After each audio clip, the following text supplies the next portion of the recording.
रायगड, महाराष्ट्रासह देश विदेशातील ताज्या बातम्या पाहण्यासाठी मॅक्स इंडिया लाईव्ह चॅनलला सबस्क्राईब करा आणि बेल आयकॉन दाबायला विसरू नका.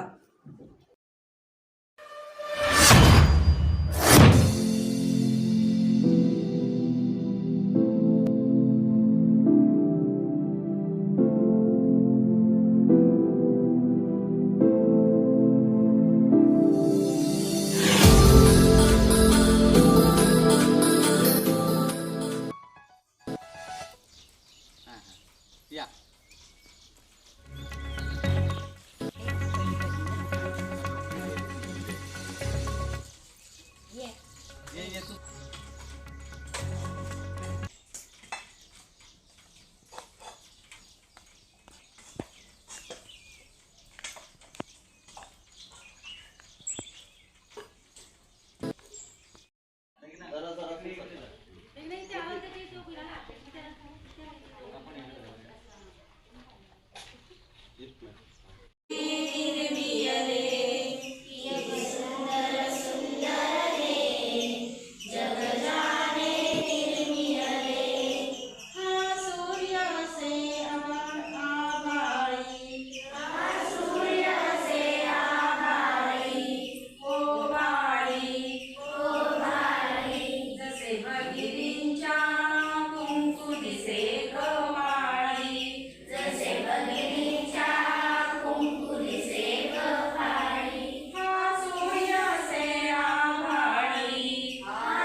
पाण्याचं भांडं दिसलं.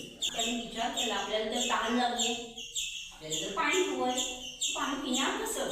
कारण तुम्हाला माहिती आहे कावळ्याला काय असते चोच, त्याला हात आहेत का? नाही. पाणी हळूहळू वरती आलं आणि मग त्याने चोच बुडवली. पाणी पण अवस्था त्या कावळ्यासाठीच. आपण सुद्धा उन्हाळ्यात पाण्यासाठी फिरत असतो. पाणी कमी पडतं ना, बघितलं की नाही? आई म्हणते नळाला पाणी कमी येतं. आपण काय करायला पाहिजे? कावळ्यासारखं फिरत राहायचं का पाणी शोधण्यासाठी? नाही. तर काय करायला पाहिजे? पाण्याची बचत करायला पाहिजे. बरोबर आहे ना? पाणी वाचवायला पाणी वापरलं पाहिजे. म्हणजे काय, आपल्याला जर एक पेला पाण्याची गरज आहे तर एकच पेला पाणी वापरले पाहिजे. आता बाजारात पाण्याची बॉटल मिळते, पण मुळात पाणीच नसेल तर बॉटलमध्ये आपण भरणार कसं? बरोबर आहे की नाही? भरायला मिळेल का आपल्याला पाणी? समजा नळाला पाणी नाही, टाकीत पाणी नाही, तर तुम्ही बॉटलमध्ये भरू शकाल का? नाही ना. म्हणजे पाणी कसं वापरलं पाहिजे? आपण जपून वापरलं पाहिजे पाणी.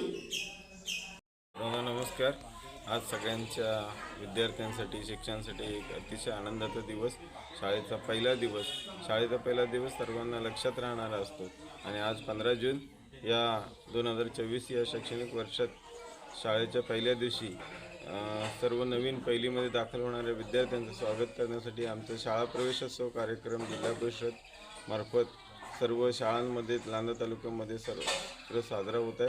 या जिल्हा परिषद शाळा लांजा डापळेवाडीमध्ये सुद्धा मुख्याध्यापक एडी सर आणि सहकारी शिक्षक आणि पालक यांच्या या उत्साहामध्ये या जिल्हा परिषद शाळेमध्ये आज प्रवेशोत्सव कार्यक्रम संपन्न झालेला आहे. लांजा तालुक्यामध्ये सुद्धा सर्व शाळांमध्ये जिल्हा परिषद शाळेमध्ये ज्या ज्या पालकांनी प्रवेश घेतलेला आहे आणि जिल्हा परिषद शाळेवर विश्वास ठेवून त्या सर्व नवीन प्रवेश करणाऱ्या विद्यार्थ्यांचं आमचे सर्व शिक्षक गुरुवर्य स्वागत करीत आहेत.